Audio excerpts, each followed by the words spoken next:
Yo, what's up? This is Truancy, and you're listening to Grit City Punk.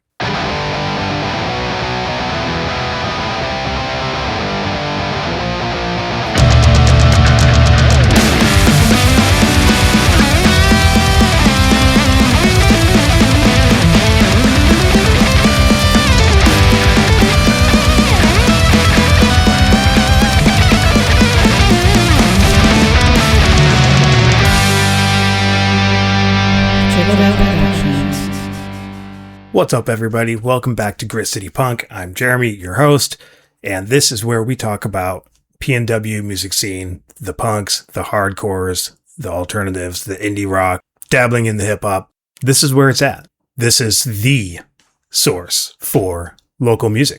How's everybody doing? I'm doing pretty good. Had a great weekend. Give you a little update here. Punk Stravaganza. If you weren't there, you missed it. It was so rad. Just an absolute banger of a show. Some last minute band switch ups, but we ended up having Mall Cop out of Seattle. They kicked a lot of ass. We had Skullcat out of Tacoma. Awesome band. Very happy I finally was able to book them. We had Life Rips also out of Tacoma.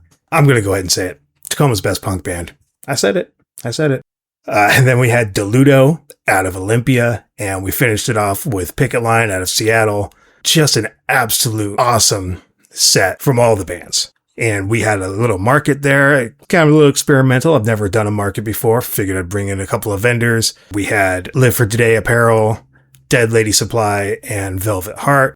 I think it went pretty well. I think everybody had a good time, and I think it was worth everybody's while to be there. No Hate in Washington State was representing. A shout out to Reagan. She got up on stage and talked about the two initiatives that we're going to have to fight against in November and gave a really heartfelt, passionate speech about it. Hats off to her about that. They were getting some donations, selling a lot of shirts. It's awesome. Great to hear. All in all, it was a rad time. A lot of homies in the house. It was a really cool show. And if you missed it, I'm sorry you missed it. It's never going to happen again. It's a lightning in a bottle. But what you're not going to miss, because you're already listening now, is you're not going to miss my interview with Truancy. That's right. I've got Truancy, your homie and my homie, Truancy. Got an interview with him coming up shortly after we do the new music roundup, which has a lot of cool stuff. So let's just get into that new music right now.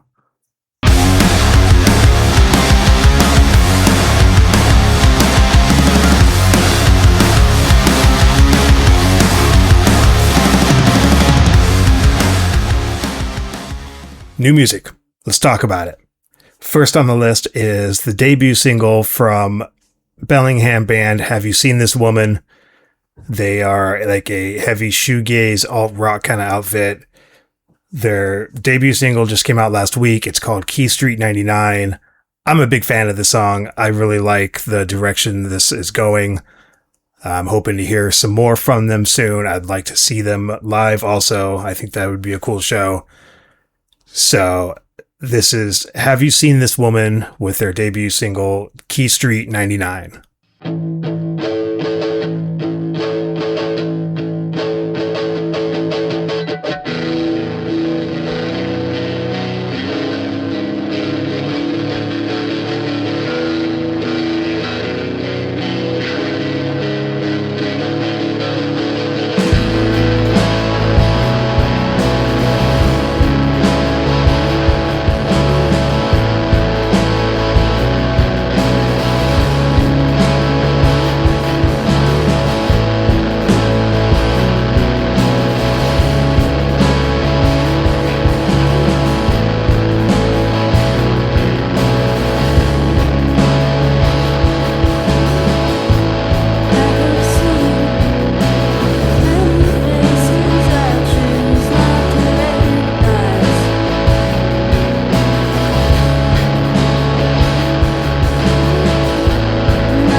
Next up, we've got friends of the show, Shamebanger, with a new EP of kind of new songs, kind of old songs. This is the first of 4 EP installments. It's called What Have You Lived Through Lately? 5 tracks. It's got some reworked older stuff. It's got some previously unreleased stuff and some newer stuff. It's absolutely ridiculously good. Go get it on Bandcamp. Buy the CD if you see them live. It's not streaming anywhere. You can only get it on Bandcamp and also on Subvert or the CD. Do what you got to do to pick up this new Shamebanger because it is awesome and you will regret it if you don't. So this is a song from the new EP called Woke Tongue from Shamebanger.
Seattle prog rock band RC Cars on Mars has released a new EP. It's called Pathfinder. It came out a couple weeks ago. It's available everywhere. I suggest if you are into this kind of stuff, you buy it on Bandcamp. I think it's really cool. The first track is the title track. It's new. The other 2 tracks were previously released, but they've been kind of remixed a little bit, and it fits into a nice narrative with the first track into a nice EP. So this is RC Cars on Mars with their new song called Pathfinder.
Next up, we've got another Bellingham band. This time it's Cat Valley. Cat Valley have been in the scene for a long time, 10 years actually. They just celebrated their 10-year anniversary of being a band. They just released their first single in several years called Landlord. It's an awesome track. Unfortunately, they had to cancel some live dates due to some medical concerns. Not sure what the status of the band going forward is, but I'm hoping that everything is well with them and they can proceed as they were previously planning to do. All the best to Cat Valley. I hope for the best possible outcome with that. But in the meantime, enjoy this song from Cat Valley. This is called Landlord.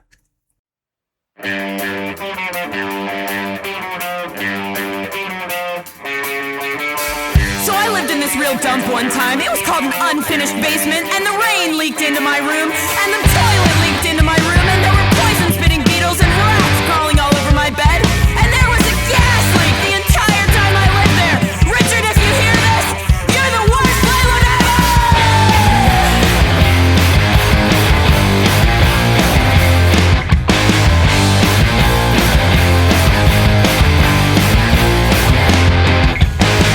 My landlord is a Satanist and his our house is falling all apart. He only comes to fix things when we're all naked in the yard. In the yard. In the yard. In the yard. My landlord's dog eats better than me. Green beans and grade A imported beef. He just put in new marble countertops in his beach house in Malibu. Malibu. Malibu. Malibu. I hate my landlord.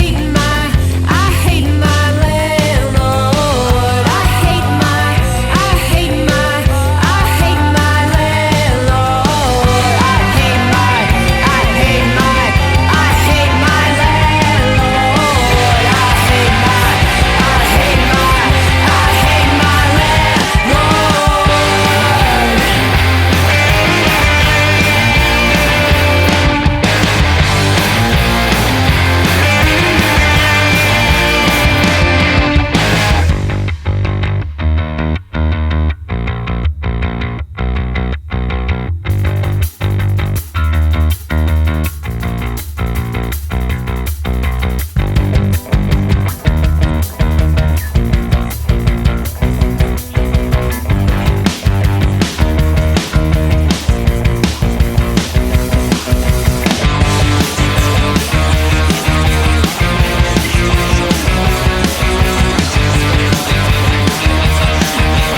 I hate my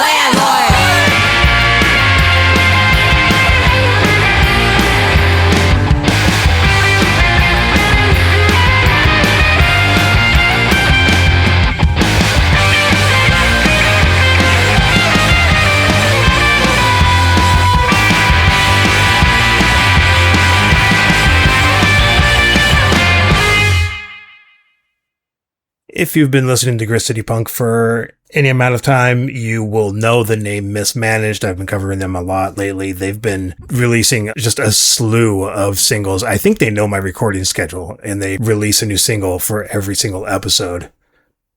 It's pretty amazing, honestly.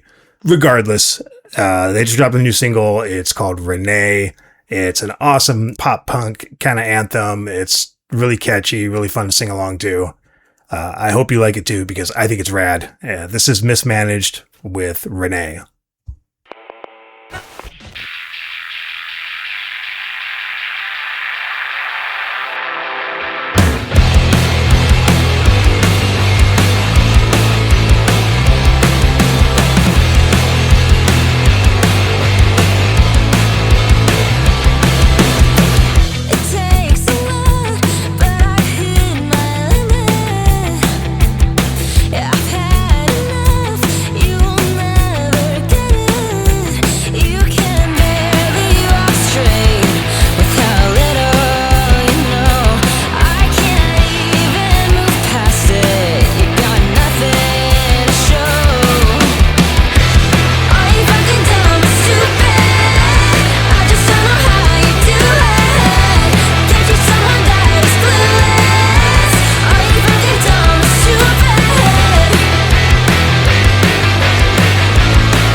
All right, heads up, Tacoma. There's a brand new band on the scene. They're called Ode to Pluto.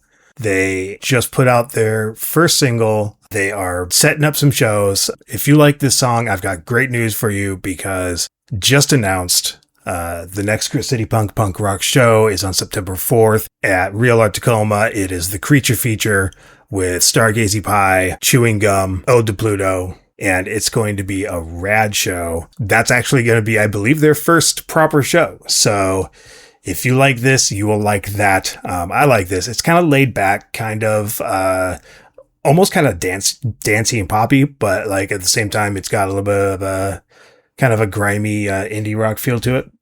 I like it. I've heard a few other demos and they've got some different kind of things going on, and I'm really interested to see more.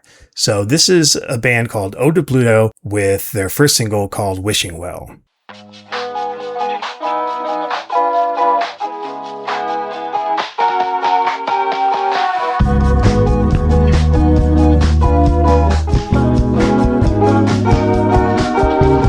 How much does it take to lose it all? It can only be so much before it's gone. The moment only lasts if there's an end.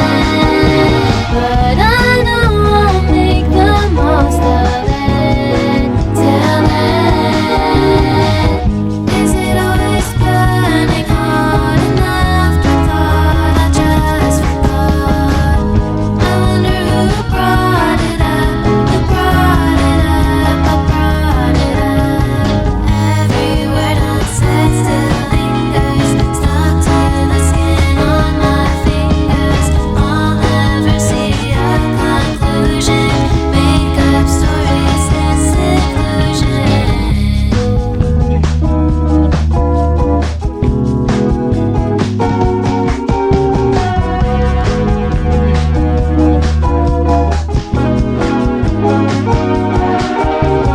How much does it take to lose it all?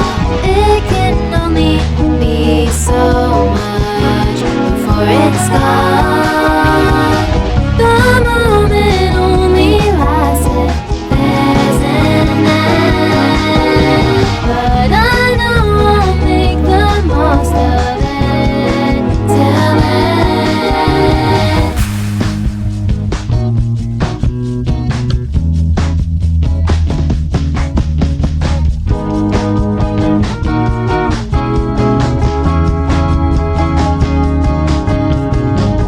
Is it always burning hard enough to thought I just forgot? I wonder who brought it up, who brought it up, who brought it up. Thinking about time I wasted, every second dedicated. Reminisce about old faces, every now and then they're faded.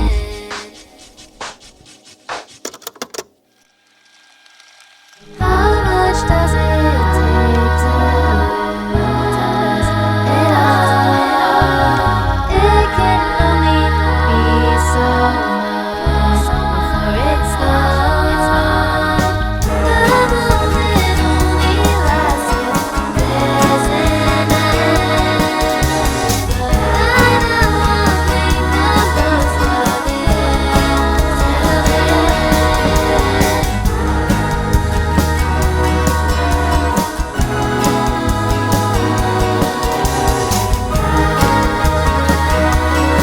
of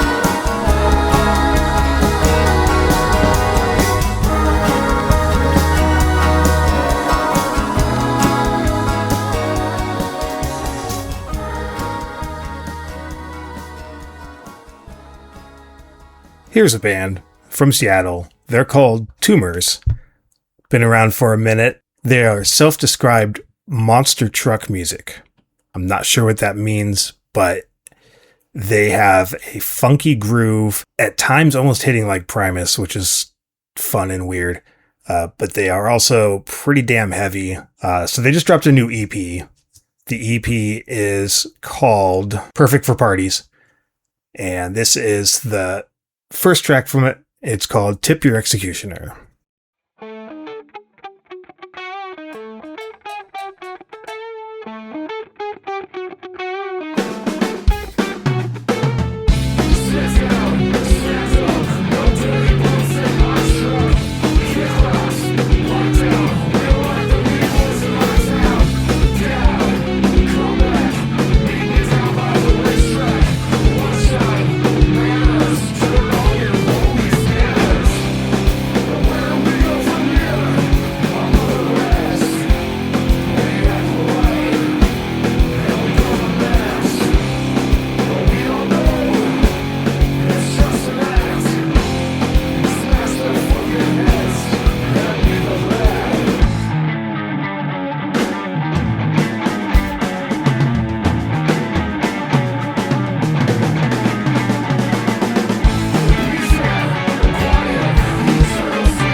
Okay, I don't know what's going on here, but we've got another band from Bellingham. There must be something in the water there right now. I don't know. Everybody in Bellingham, it seems like, is dropping new music now. This band is no different. This band is called Jennifer What. They are kind of a psychedelic folk, indie rock kind of thing. This song is all acoustic. It is their third release. It's really droney, really laid back, really kind of mellow and trancy. It's cool. I dig it. I think you will too. Give it a shot. This is Jennifer What with their brand new single called Sisters.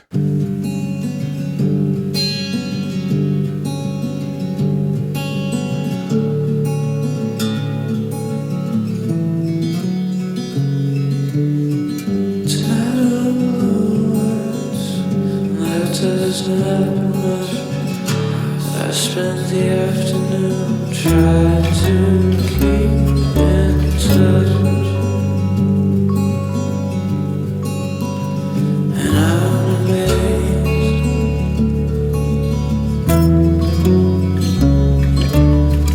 Do you remember when we were little kids?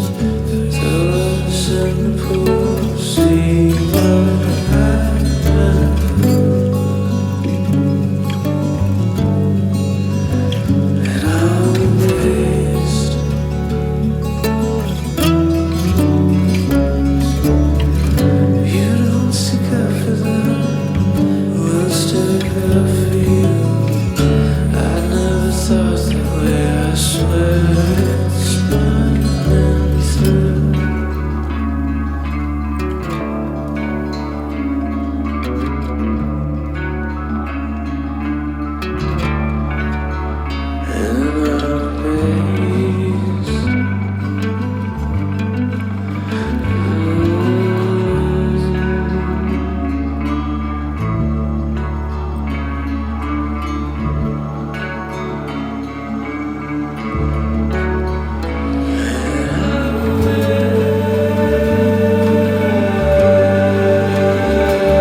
I just realized that I have a little bit of a vocal fry.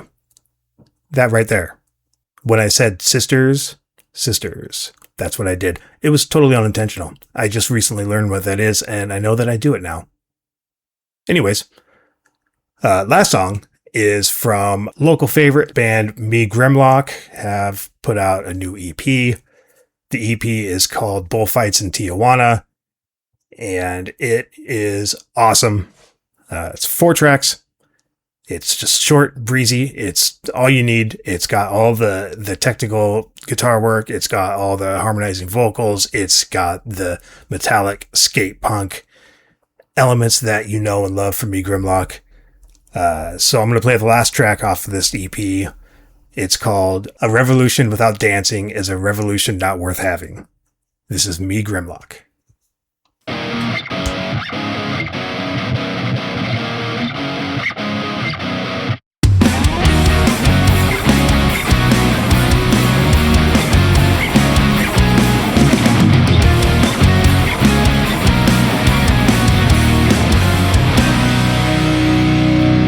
I know you think that I made this choice, but I can say there's no trade for you and me.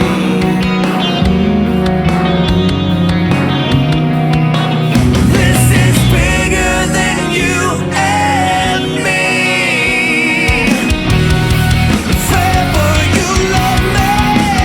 Do not rob me of my hate. Please understand that I can't stay.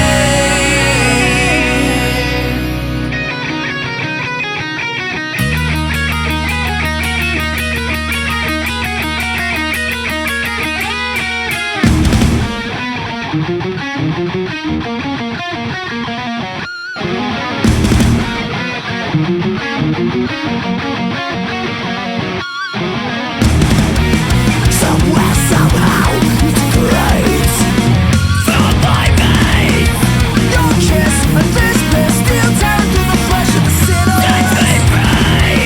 Somewhere, somehow, it's great. From my veins, your kiss and this bliss still tear through the flesh of the sinner. It sets me free, sets me free.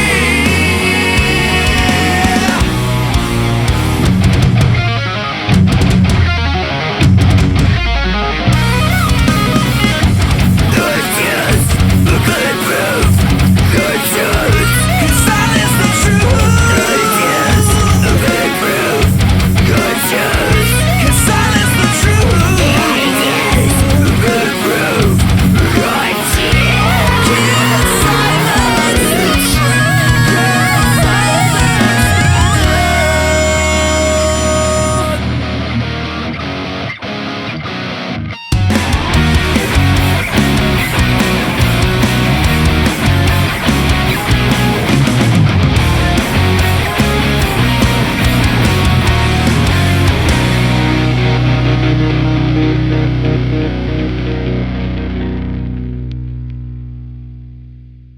My name is Truancy, and I do alt punk, dark trap, hip hop. How did you first get into punk? When I was younger, I was a rapper first, when I was a little kid, and like most of my younger life. And then in my very, very early teens, 12, 13, when I moved to Kent from Tacoma originally, I met a dude, my brother Kevin. He plays bass in the Disorderlies, actually. But I met him. We ended up living down the street from each other, and he introduced me to punk rock with like the Asian Man DVDs and the Offspring tour DVDs and all that kind of shit. And so that's kind of how that started. And then that's when I first started getting into punk bands and getting into the punk scene and kind of like moving in that direction. Were you a music student? Did you ever play like in band in high school or anything? I did. So I played trumpet in middle school, and I ended up getting expelled, and so I got kicked out of band. And then that was the last time I touched an instrument that required sheet music. So I've been self taught ever since. Yeah. What does punk mean to you? Oh man, community above all else. People who have each other's backs. The thing is like growing up where I grew up at, it was like a rougher situation, and like there's a lot of like gang stuff and a lot of other nonsense, and you kind of have to be involved in some way, or it's a detriment to yourself. And the punk scene was really cool because at a time when I was really young and needed some type of community, it was a healthier way to feel like part of something, to feel like part of like a community that had each other's backs, but didn't want anything from you. You know what I mean? It was just a rising tide lifting all ships kind of situation. Yeah, for sure. So you grew up in Tacoma and then moved to Kent. Yep, East Hill. Uh, East Hill Camp. Okay. What part of Tacoma? So I used to live over 68th in Yakima, actually. Okay. Yeah. All right. East Side boy. Yeah. Right on. What was your first music project that you were involved in? Was it Super Nothing, or did you do something before that? So my first like thing like was I was a DJ originally when I was like 10, when I got my first turntables. And so it was DJ Truancy was the first project I ever did. And then I had I had a slew of other bands, like you growing up, like you have your homies that do music. And so like every 10 seconds you have bands. And so we had like, NRN, and we had the Heaves, we had, oh god, what were some of the other ones? I had a solo hip hop project with a buddy of mine, Drew, who was like a guitar virtuoso, who just wanted someone to rap over his licks that he would write. Like, and so I've been in 100 projects, but I would say probably Super Nothing was the first big touring project that took like where we were actually like, fuck it, let's focus, like let's try to make music and not just write songs about Mormons, or they like some stupid nonsense about like was it like grindcore shit songs or whatever the fuck, you know what I mean? Like, Right. Super Nothing was the first one that like I was like, fuck man, maybe I should like stop doing all these other little projects and like focus, because everybody else was kicking my ass. It was like everyone in that band was so good at what they did that it was like, fuck dude, I gotta actually like give a shit. So let's talk about Super Nothing. When and how did that start? Super Nothing started, oh man, I want to say I was 20. Yeah, I don't even think I was 21. Yeah, because the lyrics time are a good timeline. I think it was like 19 or 20. We had this house in East Hill, Kent called Benson Manor, which was like the punk house. Like it was all that there really was in Kent at the time. And so, this was 2008, 2009, something like that. That was, where it started. It was like a space where like, people getting kicked out of their homes could come have a place to be. I was always a professional like cook or a chef in some capacity, so I was always cooking food. We'd people bring their EBT cards and shit, and we do potlucks and concerts and all kinds of cool shit. And so that's where it started. Was we had a basement or a garage that we didn't put cars in, and it was just full of couches. And one day we were all just chilling in there, and we had some instruments and we were fucking around. Little known fact, originally Super Nothing was a Weezer cover band. Okay. I would have never guessed. It sounds nothing like Weezer. We literally just got ripped up one day, and we were sitting around, and he was like, "Do you know Hash Pipe?" And I'm like, "Maybe." And it was me on bass singing at the same time, and then Isham, and I think we were the only originals that made it to the final lineup. And then that we were like, hey, this is stupid. I don't want to do this anymore. And we were like, oh, well, let's try something else. And then we started jamming, and I think it started, he was like, hey, write the most stupid song you could possibly come up with as soon as possible. And I think that was Your Time to Die, I think was the song. And I just wrote it out, and we're like, cool. And then like people would be hearing us jam, and they'd come in and be like, oh shit, hey, we need a drummer. Oh, hey, shit, you need another. And that's just kind of how it evolved from just this revolving door of all these people staying at that house. And then one day we sat down and looked, and we're like, oh shit, we have like a band right now.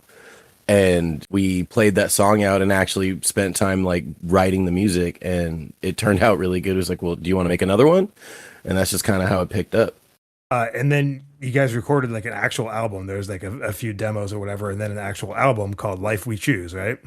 Or Life Yeah, We yeah, Chose. Life We Chose. Yeah, man, that was still to this day probably one of my proudest creations ever. Like being part of making that record was so awesome. Yeah, that's a good fucking record. Thank you. Thank you. How long were you guys a band? And like, did you tour, or how many shows were you playing? Oh man, it's funny too because friends of ours at the time, this band called CLR, they really instilled. They were the big like locals that we knew, right? They were the ones we were kind of like following how they kind of did shit and Is like that talking. Calcium, Lime, and Rust? No, that was the bit though. That was whenever they pissed us off. That's what we called them. No, Come Live the Riot. They were like, Okay.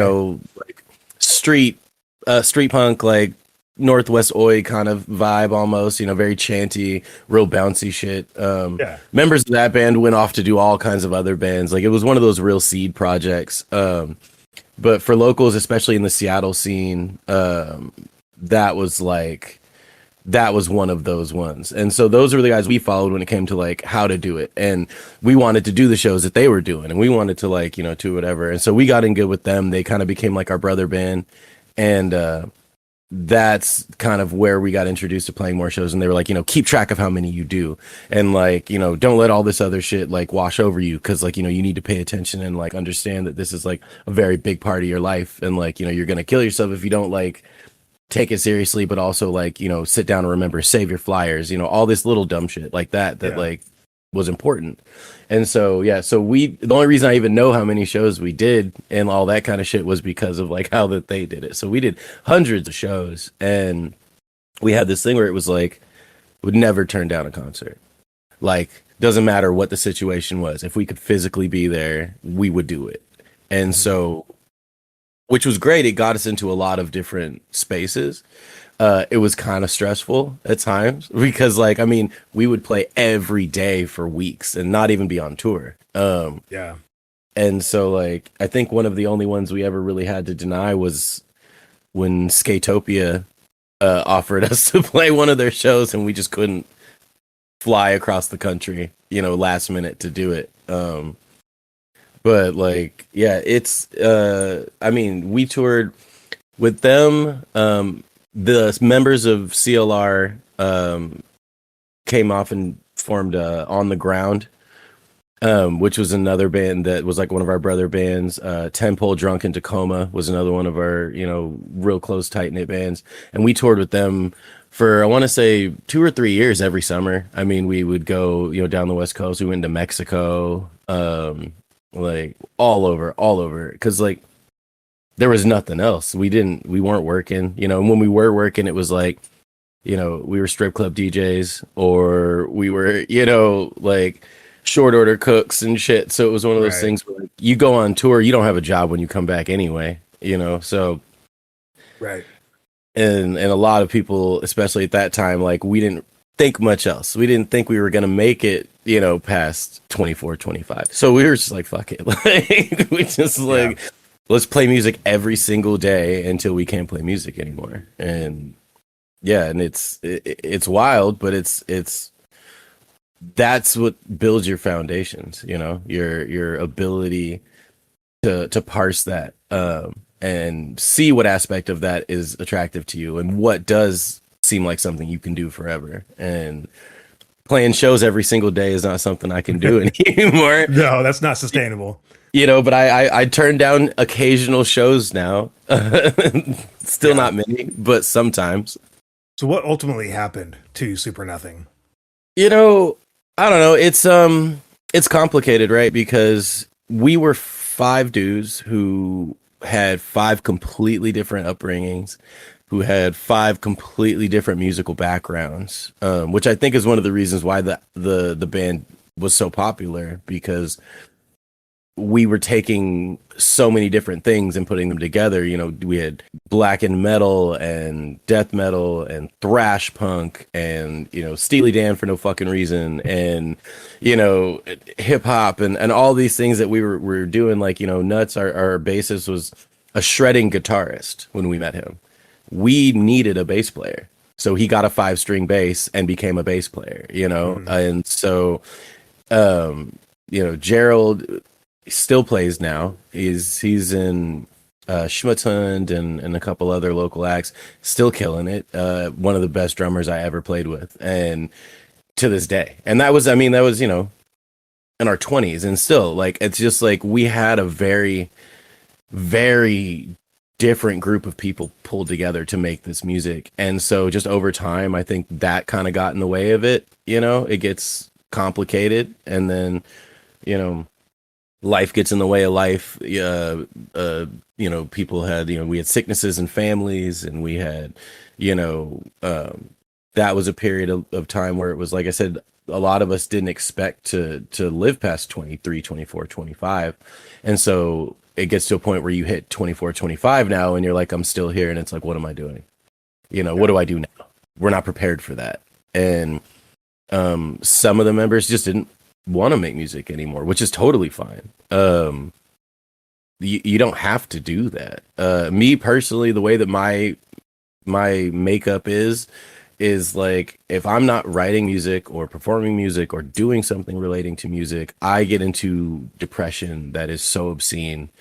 It stalks my every fiber, and it creates this cone that drags down people around me. And it's because, like, that's how I handle things. Like, I've got a touch of autism, and I've got some other comorbidities mentally that, like, make expressing myself in any other way just complicated and messy. But with music, I can write exactly what it is I'm feeling in a really clever way and say it, and everyone's just thanking me for existing, as opposed to feeling like you can't do stuff. And so there's no world where I couldn't play music. There's no world where I couldn't do that. And I, as an artist, always want to serve the song and the creation that happens, and I don't want to compromise that. And when it felt like there were times where we were writing and we're compromising that, that was an issue. Or, hey, let's take this other direction. And you know what I mean? So it's just, you have five chefs, and there was no subordinate vibe, really. Like, everybody had equal parts in the writing. I wrote guitar parts, all this other shit. And so once that got complicated, we decided, like, hey man, like, it doesn't feel the same way. And the band meant so much to so many people that we didn't want to do that shit where we're swapping members in and out, and oh, now they have a new bassist, so now they have a new drummer, and now they have this. We tried it a little bit, it just didn't. So we were like, we'd rather just burn the fuck out right now and just, like, call it good. We're all on good terms. Let's just go before Super Nothing kind of becomes a shell of what it was. Yeah. And I think we accomplished that. Like, I get hit up every few months from people randomly across the country asking us to play shows. I got an offer for somebody to play a wedding in Massachusetts, like, so it means a lot that it's still so heavy for a lot of people. And I think we made the right decision. I think it was, we've had opportunities to do those things, and I've talked to everybody about it. And in the right circumstance, we've talked about maybe linking up and doing a run or something like that. But at the end of the day, if it's not the five of us, none of us want to do it, Yeah. You chose to die the hero instead of living long enough to become a villain. Absolutely, because I always hated that, right? Like you have a band that you love and that means a lot. And granted, I understand as someone who makes music, it's very complicated, the level of ownership that people take over your art. And that's, Mhm. it belongs to them and it's important to them. And I fucking love that. I understand. But it wasn't until I was making music and had people like misinterpreting what I meant or that kind of shit to the nth degree that I understand that it's like, it's kind of unreasonable, right? For 16-year-old me to go up to, the Subhumans or some shit and be like, why do you have a different keyboard player? Like shut the fuck up. Like Right. it's one of those things where we just didn't want to deal with it. We just didn't want to have, because like some bands take it way far and it's like, like Black Flag, like, dude, it's just Gin and like why Yeah. Some red shirts. yeah, dude, like what are you doing? Like you like the when the poster looks like the guy who buys beer for the kids who jam in the band, Yeah. It's fucking time to hang it up. Yeah. hang it up, dude. Let it go. You got your bag, like just hang it up. Yeah. Okay, so what came after Super Nothing? Did you go directly into the Truancy project, or was there some in between stuff? No. So after Super Nothing, I mean, if I can be like super honest about it, I didn't really have a whole lot like going on musically at first, because Super Nothing was my life. Like that was my everything. When that wasn't a thing anymore, I had that, like, I was happy that we made that decision, but I had like a real dark depressive period. And it was one of those things where once again, like, we're like, what do we do now? Where, do I even want to make music? Is this who I am? Like, is this my identity? Is this? And so I didn't do anything for a minute. One of my other jobs aside from writing music is I've been in the cannabis industry for most of my life, in one way or another. And but when like working in there and then like eventually becoming like a medical producer for many years, and then working in recreational hash labs and like running $1 million hash labs and doing all that shit. And I just kind of like leaned into that really heavy and was just focused on like treating patients and helping people dealing with, addiction and that kind of stuff. And that's where I focused a lot of my time and effort on. And which is great. And I loved it. Because like, I think that's a really, really important thing too. Cannabis as medicine is, it was bigger than it is now because it was, this big buzzy thing, but it doesn't mean it's not important. And there's not still patients out there who, had issues. And I wanted to help be that bridge, between people trying to navigate going from medical to recreational with the way that the laws were in the state.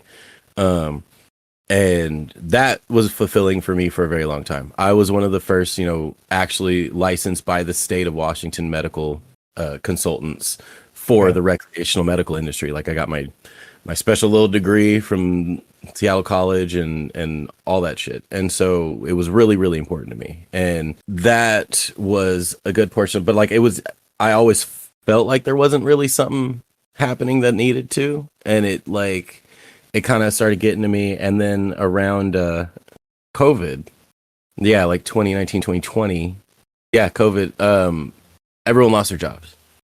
And the whole world just caught fire. And we got locked into our houses by ourselves for years. And my brain was not ready for that. Much like a lot of people during that period of time who got isolated and had to deal with all that shit. And they, had to figure out a way to cope. That was my thing, is I was like, fuck it, I'm writing music again. And that's all I did to keep my brain busy, was just, and the second it started, it just wouldn't stop. And, it became this like hyperdrive. I had nothing else to do but sit down and write music. And I taught myself how to play piano, and I was like making beats and like working with other dudes and like linking up with other guys who were locked in, some box in Connecticut or Atlanta or, and so that's where all the first Truancy recordings came from. Because Truancy as like an artist, as a rapper, was always a thing, but it was always in the background to Super Nothing, always. And so when I had that moment to make it like my main thing, it was crazy because it didn't feel any different. It was, it was just like I'm sitting in the lab in any other circumstance, for any other band I've been in, where it was like, fuck yeah, you're making something that's yours, and you don't have to compromise anything to anybody, and you don't have to talk to anybody about it or get approvals or what do you think of this cadence, or you know. And that was wild for me because I put a couple songs out, and all of a sudden it was like bigger than I thought it was going to be. I thought it was just gonna be a passion project.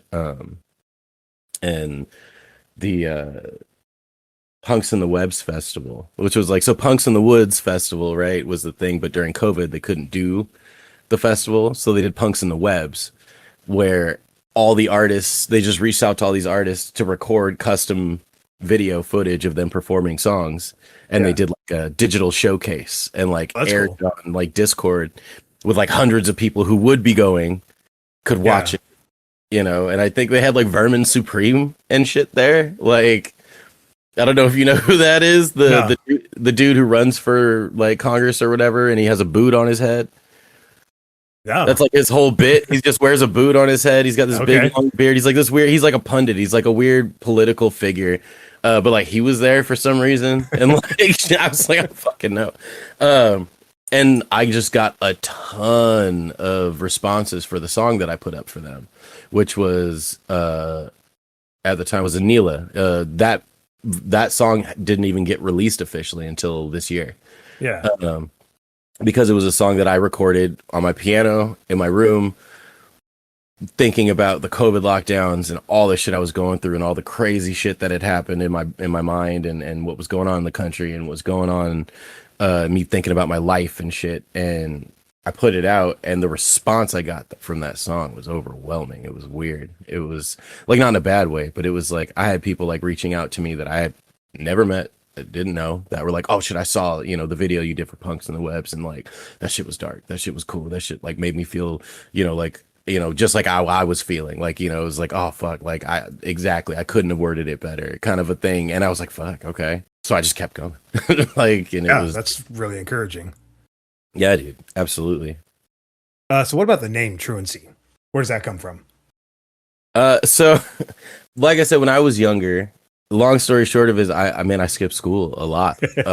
I had something to prove to the world, I guess. I don't know. So I was just an asshole. I was just like, I was running with a lot of bad people who were much older than myself, who I looked up to, and doing a bunch of dumb shit. And I just wouldn't go to school. And so I would go hang out at like, the homie's older brother's place, where they would be trapping and doing all kinds of shit. And so I'd be like, I don't know what the reach is, but it's for someone who bought weed before there was, you'd have to go buy weed from like a dude's house. Yeah. And you'd go there and there'd be like 16 motherfuckers sitting on the couch, and like a dude has a ferret and no shirt, and like like there's just like, it was always like it's always a weird situation. Yeah. You come in, you're like, I hang out for like 40 minutes while they play 2K or something, and like kind of, so I was that kid. I hung out in the dope house and just play video games and shit, and I was like, a little kid, and so that was kind of the joke. It was like, man, we're not going to get busted by like, the cops for selling drugs. It's going to be the truancy people are going to come pick this kid up because he's not going to fucking school, and he's coming in here to smoke weed and hang out and shit. And that's kind of like how it started. It was like a nickname, and then truancy just was a thing.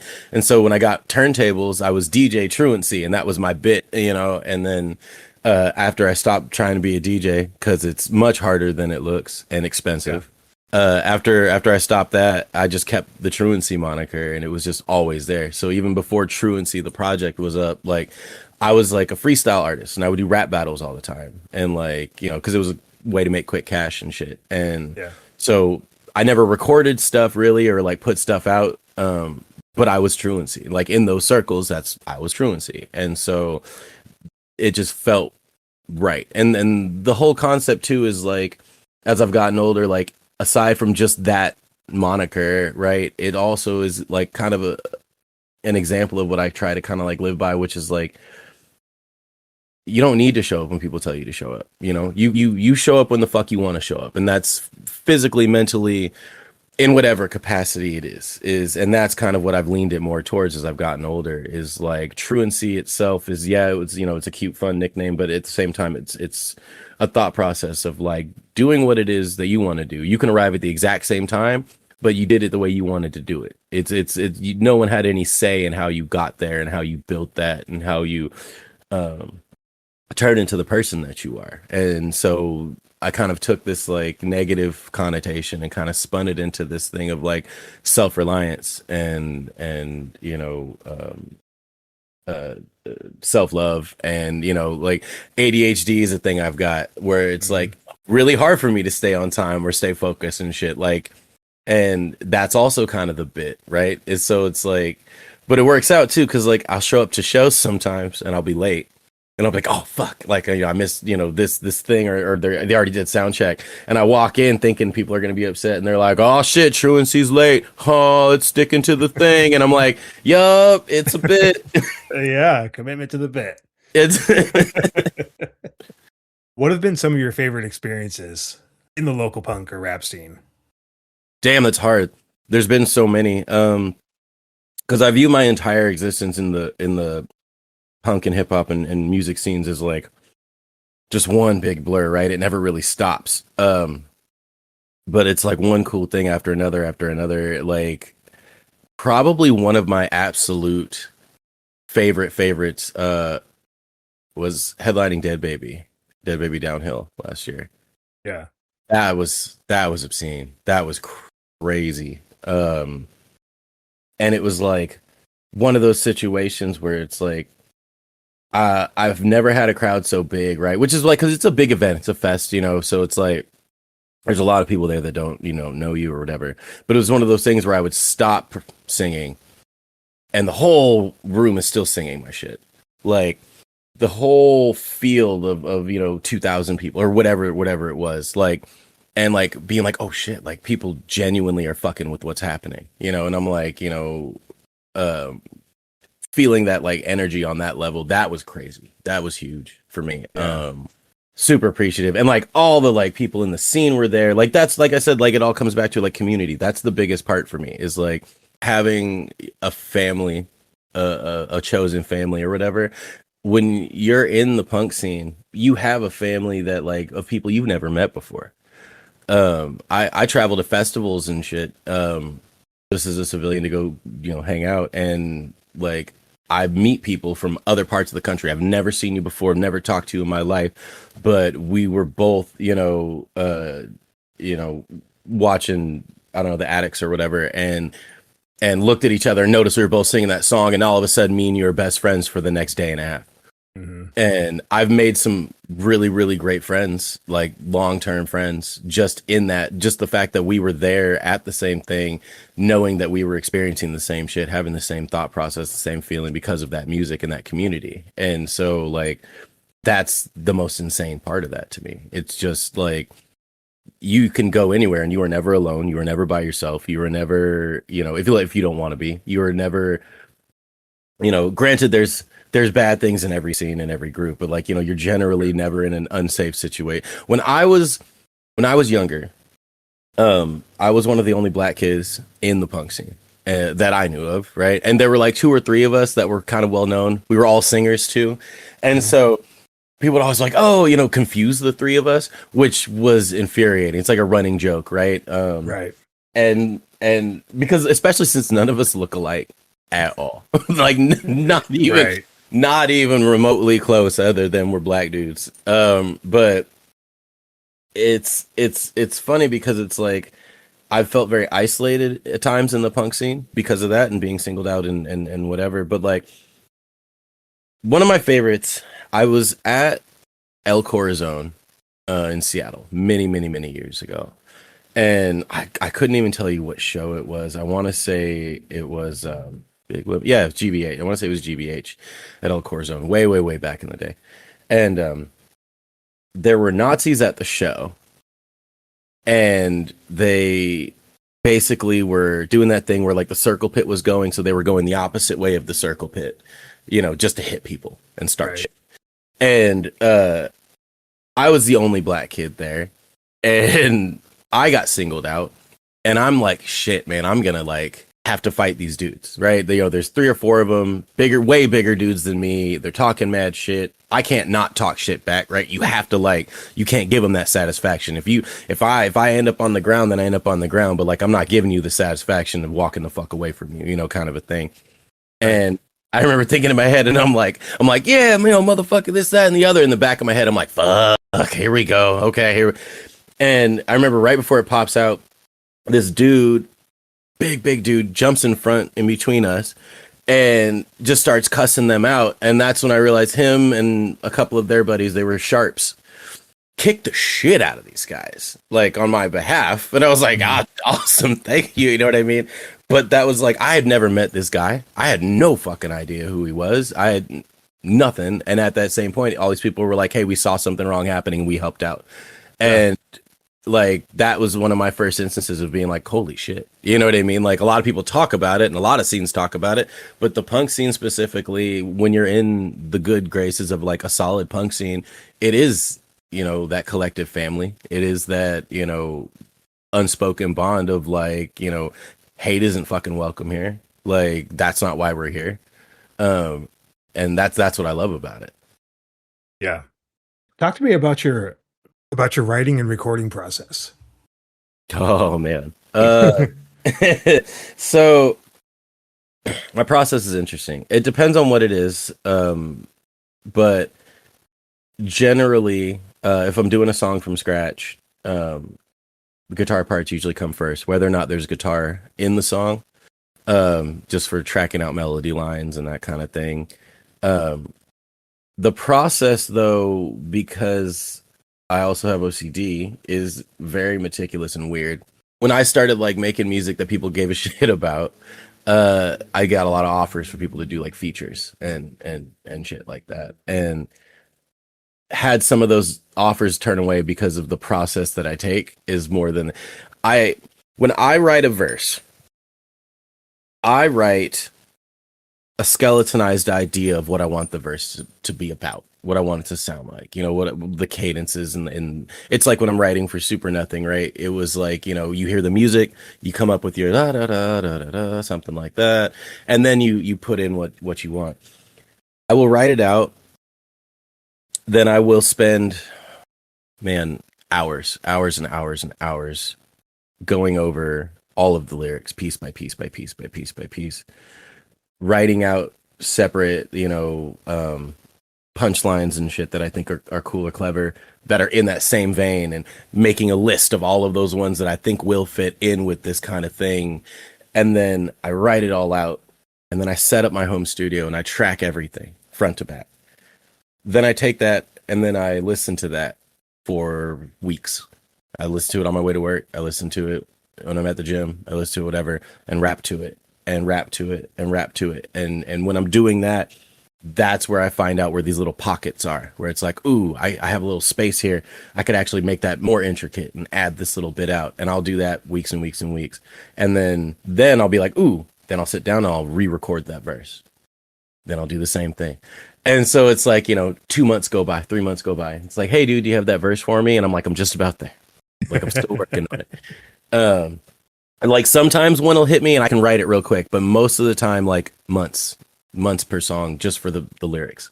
And that's if I'm, someone gives me a beat that I think is hard and I'm like, awesome, like let's work on this beat. Usually 2 months. I've got songs in the can from like 16 months ago.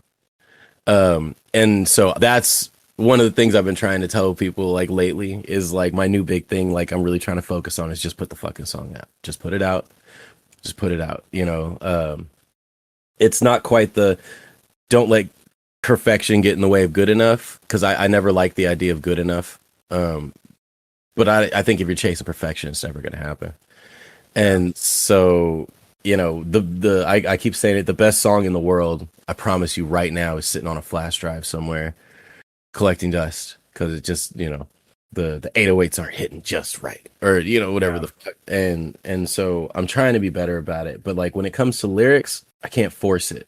It has to like, it has to make sense, and it has to hit, and it has to not be repetitive, and it has to be independent to itself, and it has to, it's not just there for the sake of being there, and all that. So like, to answer your super simple question from a minute ago, my process is really difficult, and it's a thing I'm trying to refine every day. But at the end of the day, the most important part is, I don't cut corners ever. I do not scrimp.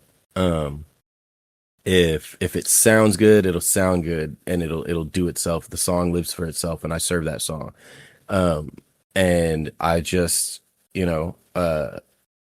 I get it out when I feel like I can sit there, turn it on, and I'm there. It doesn't need to be perfect, but like, what are the critiques? Are there any? Is this something I'm not going to give a fuck about 20 plays in?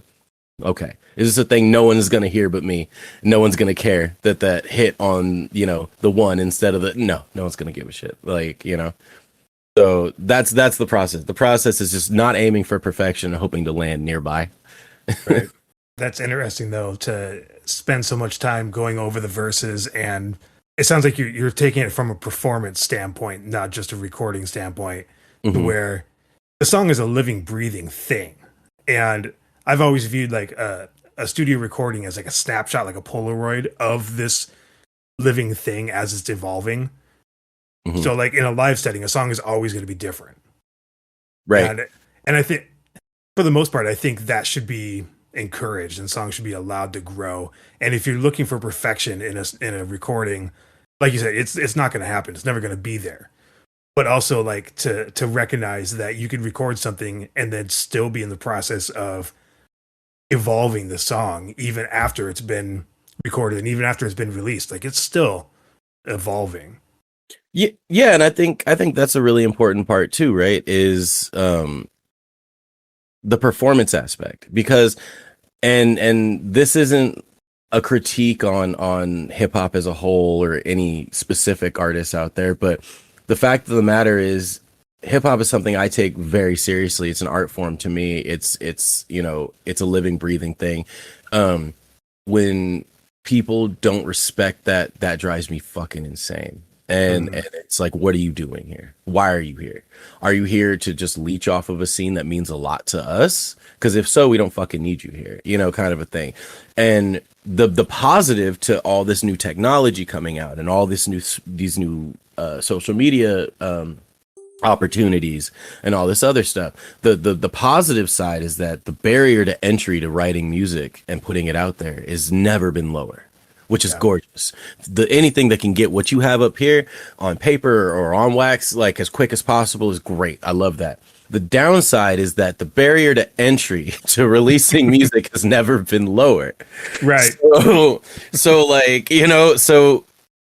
we're flooded. We're absolutely flooded with a lot of really just no effort, low effort nonsense. And not to say that just because I don't like it, it's not good, right? Because I can respect any art, any music that is created, whether it's my style or not, whether it's something I listen to or not. I respect its right to fucking exist because it means something to somebody. Yeah. It doesn't have to be for me. If I don't get it, it wasn't made for me. That's fine. But as an artist, you can tell objectively what is good music, what is quality music, what is heartfelt music, what is real music. Right. In that sense, like, and when I see something that isn't that, it gets me. And so it's like a good example, like I said, like one of the reasons I rehearse the way I do and I write the way I do is because I do it for the plan to perform it live. My plan is not to just record it, put it out, call it a day. I'm going to be out there meeting people, talking to people about the music. And like you said, one of the reasons why I'm able to let stuff kind of go when I record now is that I know that I'm going to perform it differently. I'm going to perform it however I perform it. That's the real emotional take. It's like, when I'm recording it, yes, that's a snapshot, like you said, of like where I was at that time. But when I'm performing it, the way that I deliver it live, it should be different than the record. It like if you wanted to hear the record, you would listen to the record in your car. You would just stay home and put your headphones on. You're not coming to see me do it live to hear what you've already heard. And so, there are songs that I do where the live version is not anywhere close to what the recorded version is in terms of delivery, in terms of wordplay. You know, I do cheeky little like, you know, add lines and take lines out sometimes because like I said, I started as like a freestyle battle artist, and like changing shit on the fly is fun, and that's you know that's what that's about. And so a lot of cats will track a song, which is why it's like, if I can digress for a second, the concept of a rapper rapping over their vocals is the most obnoxious, low energy, fucking insulting thing. I to was the actually entire- I was going to bring that up because I mean, unfortunately, it's kind of a standard thing for most hip hop artists, at least that I've seen, is to just rap over your recorded song. just play your And- fucking Spotify track and just fucking Yeah, and you just rap over it, and or or perform over it. no. And I think that is totally low effort and lazy. I mean, I get why some people do it. Maybe they don't have the ability to, maybe they don't have their masters where it's just the instrumental, whatever. Sure. But like so many people do that and it's so low effort. It's insulting, and that's kind Yeah. of what I'm getting to is when I mentioned the barrier to entry. It means just anybody can just do it. I'm not saying that everybody needs to be of a certain caliber, but what I'm saying is show some effort, show some reverence for the thing that you're doing, that you're creating. Like, is this just a cash grab? Is this just some noise that you want to make, or is this you just want to look? I've done shows with cats who are local artists who just want to cosplay as big famous rapper dude. And so like we go to the show. I because I grew up in the punk scene, the level of respect I have for everyone who performs that night is high. I watch every band. I watch every artist. I'm there. I'm talking to everybody. I give everybody my time because that's why I'm there. I give everybody my attention because like if anyone who has ever handed me a CD, I've listened to. I didn't always like it. I didn't always keep it. But you hand me a CD, I know the time and effort that goes into making that CD. I know the level of confidence in yourself it takes to hand a stranger your music. So when that happens, abso-fucking-lutely, I will listen to it. I will give it that 100%.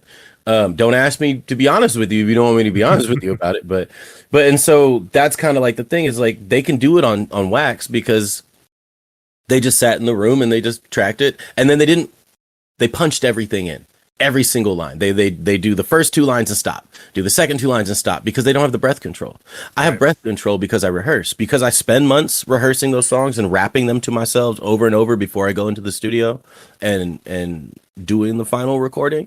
Because I do that, I can do it live. I can I play a ton of house shows and punk venues and all this kind of shit, right?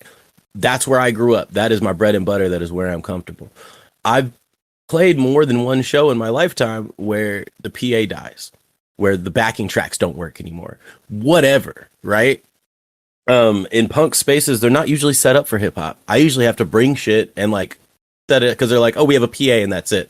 Because drums and cabs are all self-amplified, like, and I've taken someone's 1989 home stereo system in their living room, brought it out, rewired it to play the backing tracks and use the PA for vocals. We will fucking get it done. Right. But like if for some reason your backing track goes out, people will tell you, I've been in shows where the whole backing thing stops. I am a harsh vocalist at heart. I will continue doing my vocals screamed into the crowd at cadence on time until those beats come right the fuck back on and it links right back up, because that's what you're there for. You are not there to hear the Spotify track. Right. You are there to be like, it's the performance. It's that's the moment we are connected. That is, and they're watching the show. And when they go home and they tell somebody, they're like, oh yeah, the music dropped. What happened? Did he just say, oh fuck, sorry, technical difficulties? No, he dropped the mic, screamed the lyrics into the crowd. And when the beats came back in, he was right on cadence.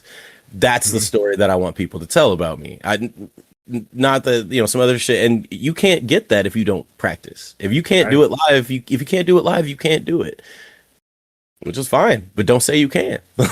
yeah, that's where I think your background in punk is probably separates you from a lot of just straight hip hop artists, where like a lot of times that is created for the the studio and created in the studio, created for the recorded version, and then like the live performance is like an afterthought, like, oh hey, we could probably sell some tickets if we go on the road with this, Right. and then a performance is thought up afterwards, and it's usually more of a visual thing with the audio playing. Which I mean, sure, there's something to be said for that, if it, to be a showman and to just do your thing, whatever. But it's certainly a lot different than going out there and giving it your all and really focusing on the performance before the recording.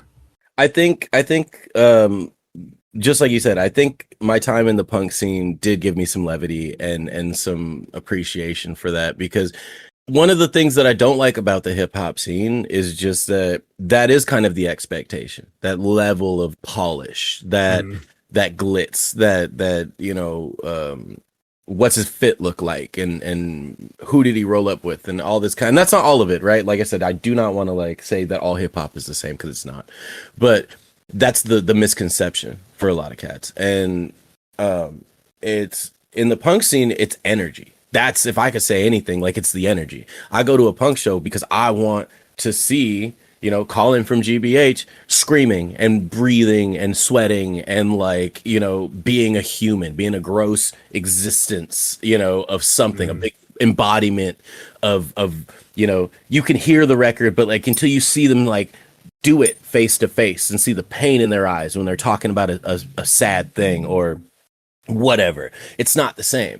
And in a lot of hip hop, you don't have those opportunities to see the artist in that realm. And I mean, just being a man who's a person of color, like, we're taught at a very young age not to be emotional and not to. I have songs where I fucking cry sometimes when I perform them. I have songs where, like Anila, like I was talking about, I did Punks in the Woods. I headlined Punks in the Woods, and I had the big Saturday night, and I had like, I was like playing guitar and rapping at the same time. We had the full band going. Like, it was just this huge blowout. And I did Anila, and the whole crowd was crying. Just like, because the energy, because everyone could identify with what was happening. It was one of my favorite moments ever, is like, because I realized I was kind of crying. I looked out and like other people are crying. There's nothing fucking wrong with that. That's why we're doing it. That's why we're there. And so, you have these festivals. I grew up in the like Studio 7 pay to play era, and like, guerrilla promotions and all those motherfuckers. It was like, sell this many tickets and you got to do this thing, and we don't pay to play. We don't like, and so these festivals, I've seen them. I've gotten offers to do them where they're like, they do these two things. One is they have this big one where it's like 30 artists, and it's some big stupid named festival. I'm not going to name names because I don't even fucking give a shit. But they have 30 fucking people, and it's not cherry picked. It's not crowd picked. It's whoever would say yes. And you, the artist, pay them $250, $500 or more to do a 15-minute set. Yeah. In front of people who don't know who the fuck you are, who do not care, who will not look you up afterward, who will not buy merch, who aren't even listening, and they're on their phones the whole time.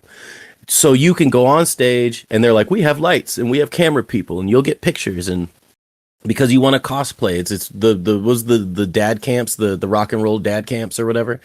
It's like that. Like, you can go up and you can cosplay as a rapper, and oh, there are a bunch of people in it, but the only people really making any money are the people who charged you to be there. And that's disgusting. That is what's wrong with the industry. 100%. People who do like the review pages and shit, where it's like, send me, they're like a well-known artist, really well known, and they're like, send me your music and I'll play it on my feed and tell you what I think about it. You pay $20 though, and I'll listen to yours first. And I'm like, shut the fuck up, dude. Like, stop.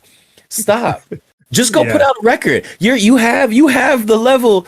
You could just go down the street and do a concert tomorrow, my guy, and make a few bands. Like, why would you rip off artists like this? And same thing with these fests. Like, no one cares. These guys don't rehearse. These guys aren't. It's not a good show. And then I've had them reach out to me and be like, hey, will you be a showcase on one of these? And they'll do that where they get me and like other, like, bigger local artists to do like 2 or 3 throughout the night, and they give us like, you know, 50 or $100, and then everyone else pays $200 to $500 to perform. And it's kind of like baiting the trap, right? They're like, oh, these local artists that you like are going to be performing. It's not a trick, but it is. And I don't do that. I tell them to fuck off. I can't. There's no part of me that would ever be part of any of that shit. Yeah. Yeah, or it's like the tours that come through and the opening artists have to pay to be on the show. I shit you not. Because of us getting ripped by the pay to play shit back in the, you know, mid 2000s. I don't have any patience for it. And I had, okay, so Dave East came. He's a pretty big rapper. I fuck with Dave East and I love Dave East music. I think he's badass. Came to, I think it was like Elko or something like that. And his manager reached out to me and was like, hey, you know, you should be on this show. And I was like, I'll be on this show. That'd be really great. And he's like, can you guarantee like 150 people will be there, or whatever the fucking number was? And I was like, no, because nobody can guarantee. And he's like, so if I give you a bunch of tickets and you sell them, and I was like, also not doing that. And he's like, what do you mean? I'm like, I don't know my fan base. I don't know every single member of my fan base personally anymore. Right. Like, which is a good thing.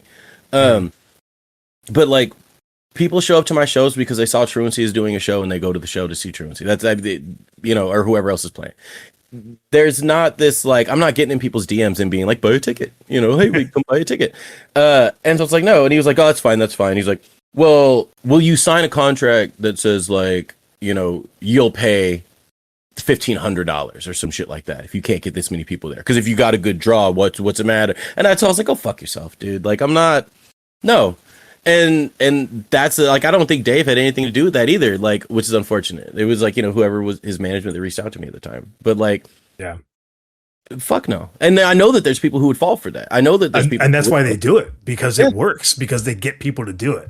yeah. You don't think you're gonna have a good draw at this venue? Okay, so you just need to guarantee that he's gonna get $2,000 in his pocket from each body on, and then everyone he's like, and then if you sell more tickets, you get a better slot like to perform. And I'm like, so if somebody buys 50 tickets of their own money, right, and then turns that in, they get to play right before Dave and have all the people in the crowd see them and sell merch and do all that stuff, but anyone who didn't do that is in the front.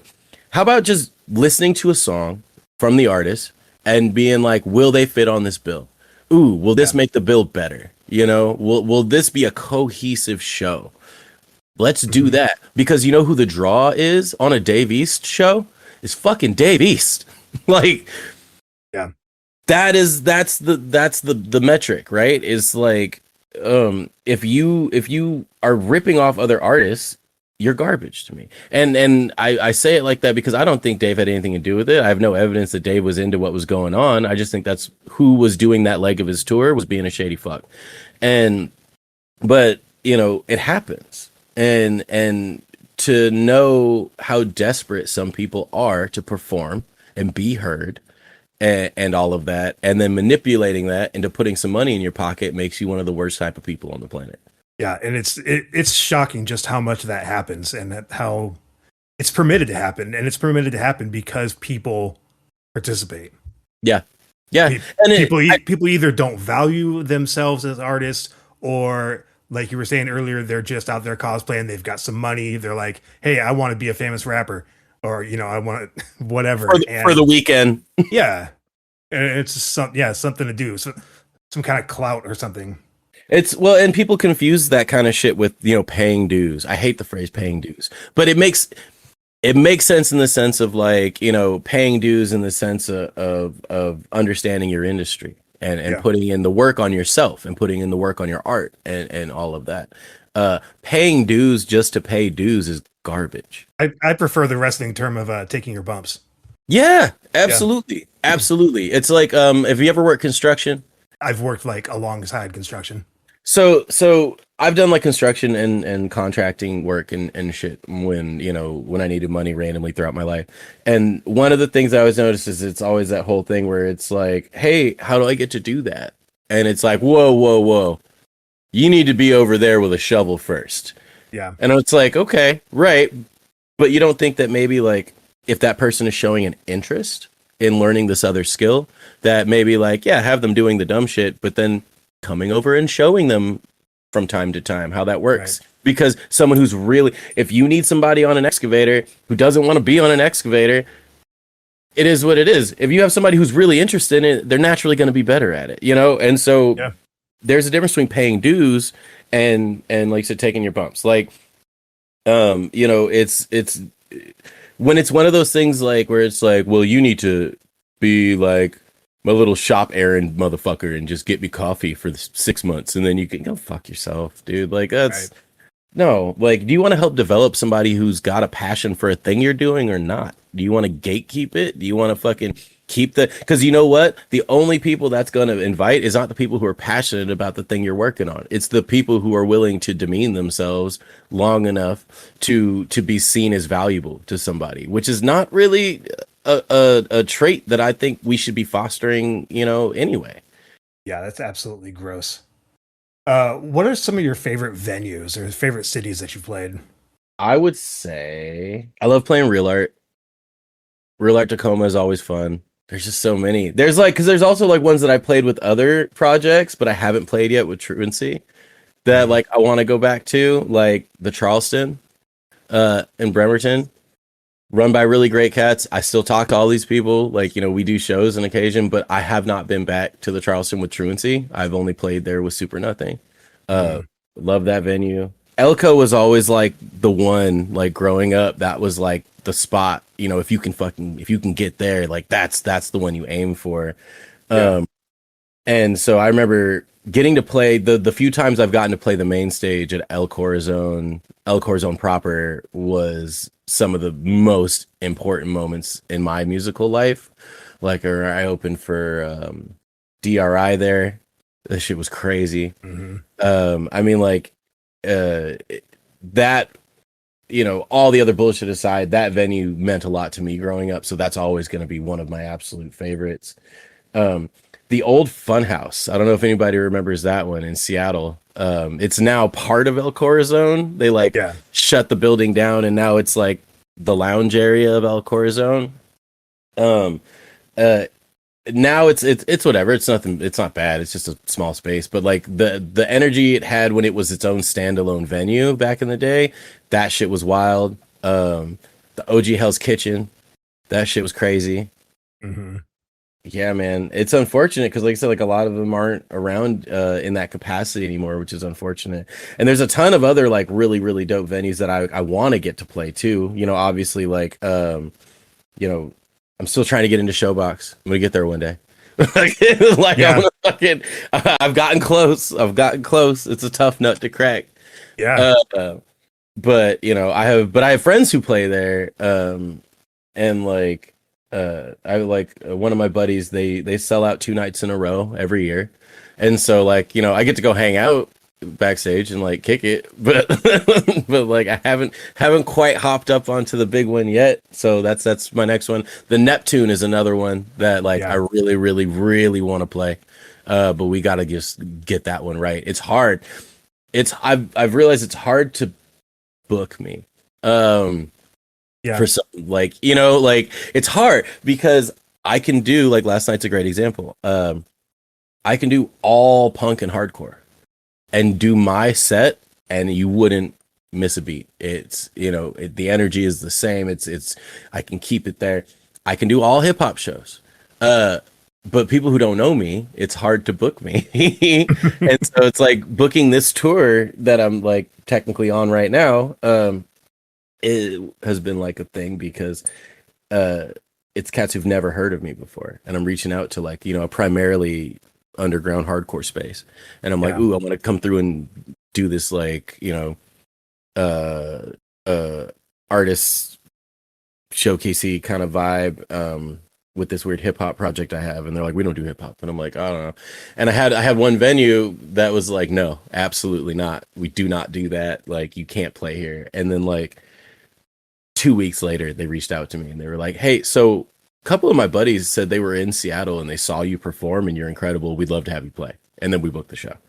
So it's a lot of getting around that push and getting people to just actually listen to it to get booked is, I think, just as big of an issue. Yeah. Considering how much crossover there is and has been, like, historically with punk and hardcore, with hip hop, like, it's almost a no brainer, but at the same time, like, I mean, functionally, it works. And I mean, you're a perfect example of why that works. But there's just this like mental barrier that's been put up by generations of MTV and of, like, uh, mainstream media, just kind of like separating the worlds of rock and hip hop, and like it's only allowed to come together, every once in a while under like controlled circumstances, In the in the way we want it to. Yeah. right. If it's not Run DMC with Aerosmith, like, we don't want anything to do with it. Right. It's got to be a gimmick. And I think there's a really spot on example of this in one of my favorite compilations that they did. Was the Loud Rocks album. I don't know if you've heard of it. Mm-hmm. And it was one of those ones where, as a kid and straddling both scenes, felt kind of more seen there, right? And it's like, that record was great, and there was some dumb shit on there, of course, but like the intention was good, and like the songs were good, and it was that, it was one of those, I'm pointing to people like, see, you can do it, like it can be done, Yep. But the downside is that got nowhere near as much recognition as, let's say, I don't know, Punk Goes Crunk, right? Which, I don't give a fuck who you are. Trash. It was insulting. The whole thing is just a gimmick. It was insulting. It was a gimmick. It was racist. It was, and people will tell me I'm being too sensitive, and fuck you. Because it was like, first off, half of the songs that were on there weren't crunk, right? Like, that was just, at the time, that's what the RAR era kids, called all rap music.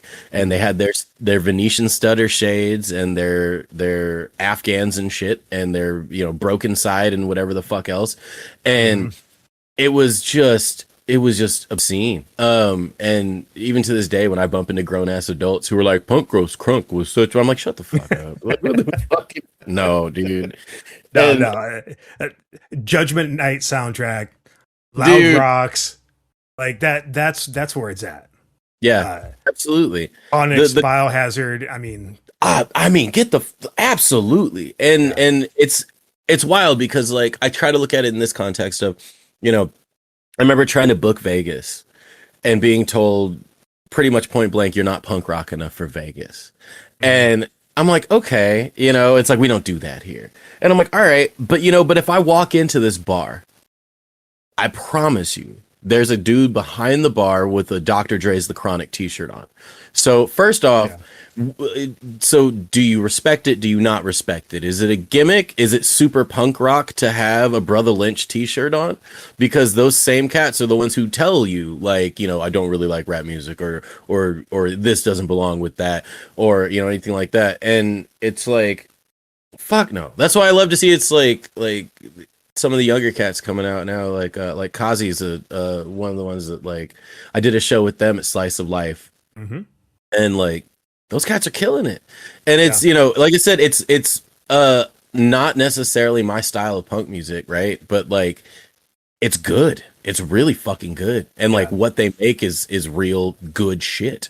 Like, well, you can tell it's made with intention. It's made the way it is because that's what they are. They are punk and they are hip hop at the same time, and they're marrying the two worlds in a way that makes sense to them. 100%. And I respect the fuck out of that. Like, that's bad. Like, I want to do more shows with those guys. They're super nice dudes.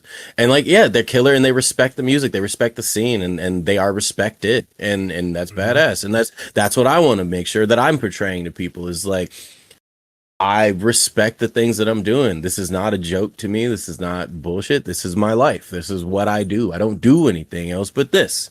And at least with this level of passion. And so it's, that's what's important. And that's a great example too, because like, they're an entirely different style of punk hip hop than what I do. And like Yeah. all my new shit that I'm working on right now with like, it's like thrash guitar, it's like super nothing with rap lyrics and all this kind of shit. And some people are gonna like it and some people aren't gonna like it. And I don't give a fuck because it's like that's what I want to make and that's what I think is important right now. But like people love to say they love both and then they don't give it the time of day. They don't give it the credit. I have Yeah. somebody coming up to me and one of the ones that I get a lot from people who like want to act like they give a shit, but they don't, is like, "Oh man, you sound just like Death Grips. It's badass." And I'm like, "Are you fucking kidding me? You look fucking. What do I sound just like Death Grips? I don't think you listen to Death Grips. It's just like, and I get it. You're trying to like identify with me and be nice about it, but like, it doesn't make any sense, right? Like to lump it all like that and be like, oh, it's no different than when there's me and the other two black dudes in the scene at the time, and you call us by each other's names. We don't look anything alike. You just didn't feel like putting in the effort to know who we were. Right. What are some of your favorite bands or artists? Oh man, Short list. like of all time or like Sure. right Yeah. now? Just both. Give me your all times and your right nows. Okay, so Rage Against the Machine, Bad Brains. I would say I hate his politics, but Megadeth. I mean, let's see, Bob Villain. Horror is probably one of like my all-time favorite projects. Mm-hmm. I mean, dude, Radiohead, Prince. I mean, it could go forever. Yeah. It's at any given time, like, that is the way that my ADHD works is like I go through these spurts where it's like, like it's like the scene where you see the dude roll up in the car with like the tinted windows and shit, and you just hear bass and you're like, oh shit, and then he rolls it down and it's a super gangster looking dude, but he's listening to like opera. Like that's it depends on where I'm at. It really does. But at any given time, I don't know, what I'm listening to probably the absolute most is probably horror, Aesop Rock, Teen Mortgage, Idols. That's where I'm at most of the time. Keith Morris, anything. Yeah. What about local guys? Who are some of your favorite local artists Oh, right now man. to play with, to listen to hang out Yeah, with? absolutely. They're not playing anymore, but The Bitter was one of my favorites. Super killer guys. Really, really great band. Another one of those like really well done like rap rock projects that did not come off corny in any way, right? Like just brutal, real fucking music. My homie Inkwater, he doesn't do as many shows as I would like him to do because he's a studio guy, but he does a lot of my beats and stuff. But he writes some really crazy shit. Really great guitarist, great rapper, beat maker. I would say Guillotine Gambit. They're a folk punk band. Mm-hmm. I don't fuck with a whole lot of folk punk. Like I like some the stuff that I like. I really like Guillotine Gambit. They're rad people, but also great music. Man, there's so many. Mantle Collapse. Like I said, Kazi. Sailing Camp is one of my favorite locals. They're not a band anymore, but they were badass. Yeah, man. I mean, like, it goes on and on. There's so much. That's why I think it's wild when people don't listen to any local music. It drives me crazy because I'm like, dude, there's so many local bands. Like, I've been 5 feet from someone performing one of the best songs I've ever heard in my life for like $5. And you're gonna spend $2,000 to go see Taylor Swift in a stadium somewhere, and get none of that. Yeah, you could barely even see the Jumbotron. Yeah, it doesn't make any sense to me at all. Yeah. I went to a J. Cole concert one time at Key Arena because it was free. I like J. Cole, don't get me wrong. I fuck with J. Cole. I wasn't gonna spend $150 to go see him. And I got a free ticket and I went and saw it. And I don't do a lot of the big stadium shows. And I remember thinking the whole time, I was like, looking around, I'm like, man, if I had paid to get in here, I'd be upset. Like, right? I would be really mad. I very, very rarely do big shows either, just because yeah, it doesn't seem like as much value for your money. Like you said earlier, I mean, you might as well just go and just listen to a few albums from the artist, Yeah, you know, yeah. for what you're getting. I saw Metallica in concert for the first time at Aftershock, right? Like right after COVID, when I was like, oh, everyone needs to get back out in the world. And I'd never seen Metallica live, but I like old Metallica. And I was like, fuck yeah, let's go see what this is about. And it was like watching the world's greatest Metallica cover band. There was no soul to it whatsoever. It was impressive, and Yeah. it had 100-foot pyrotechnics and all that kind of shit. But like, it was just like listening to the album. Not for me. Yeah. I don't know, not for me. Like I said, like I saw Megadeth live once just because I was like, I don't really want to give that asshole money. But I was like, but I just want to see him one time, and I went in the most like shitty shit. Like it was like them and like Amon Amarth, and it was like all of the like most like all lives matter crowd I could have possibly been in. And it came up too, like I was like cool. It's like they're just playing music, and like this is great. And then Dave's like, yeah, and you know, white lives matter too, guys. And I'm like, oh fuck, that's right, you suck. God. It's like I forgot you're a piece of shit. Oh, Yeah. Fuck. I'm leaving after mechanics. I'm telling you right now. Jesus. So what's next? You said you're working on a new project, new album, right? Yes, yeah, I got a new record I've been working on for Truancy several 2.0. Truancy 2.0. It's when I first started this project, it wasn't intended to be like a big thing, right? It was like just me putting some shit out because I was in COVID, and I've been finally having, you know, time to like sit down and get my head straight and like do some writing and making the album I always wanted to make. And so I've been working on this one for 4 years now. And it's hard because I'm like, you know, I've got like local artists from the scene that I respect doing shit. It's live instrumentation, a lot of hip hop instrumentation, a lot of, you know, beat making that I'm like combining and like trying to make flow together. And like, you know, I've got like Globy from Generation Decline and Ride Orgy, and like he's playing drums on tracks, and our homie Mike from the Cutwinkles is doing some guitar shit. And like, so like it's an opportunity where I'm like drawing from artists that I love to work with and whose music I respect.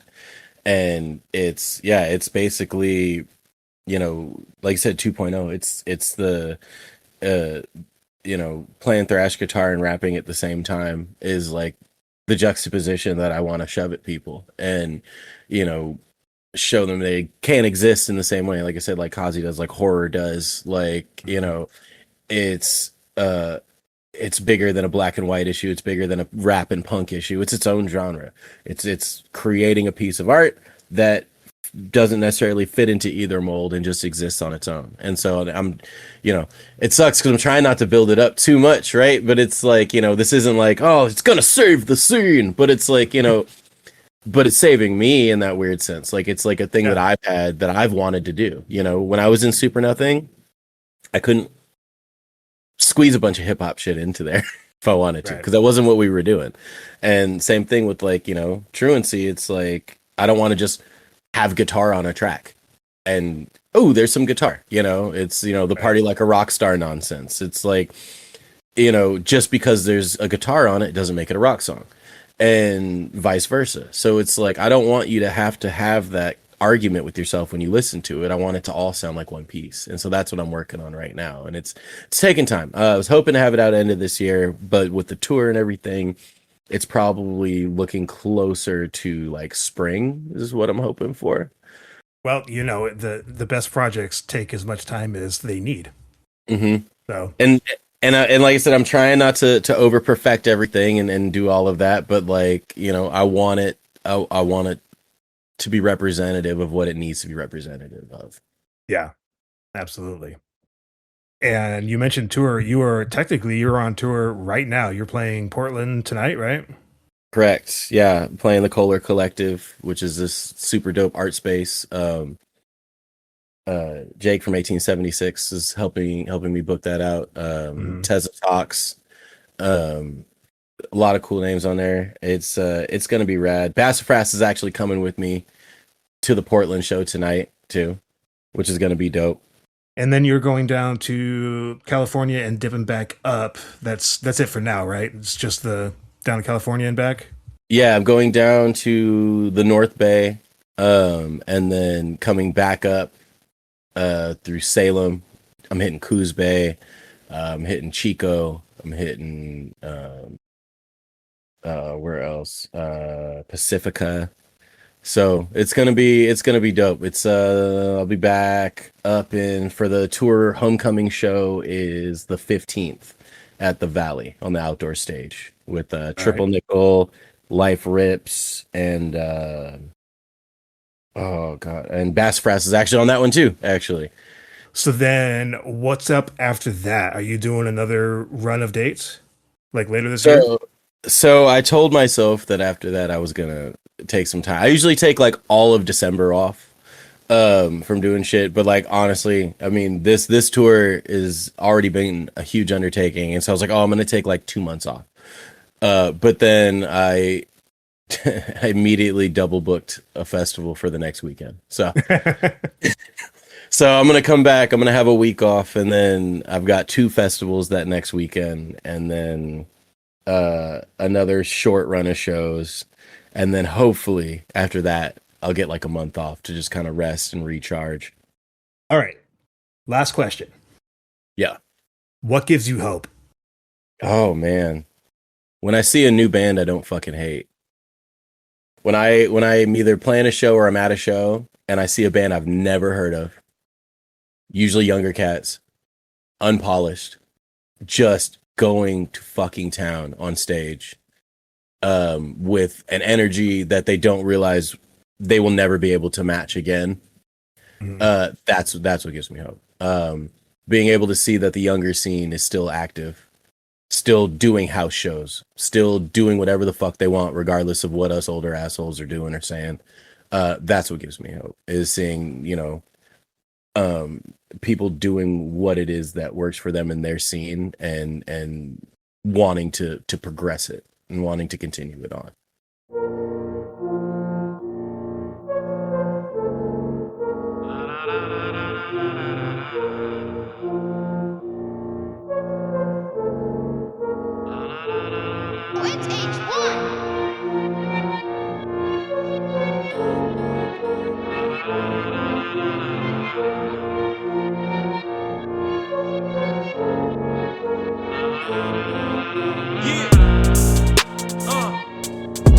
Truancy, rise to the top, baby. Yeah, take a walk with me. Come on. They say we discovered the earth. Why? Cause the places we live at, lock up for nothing and can't get a job, throw us back up in jail. Y'all did that. 1312 on the bill of my flat brim. You looking for a beast? Well, that's him. And you ain't putting no shit past him. Truancy spit like a train ain't magnum.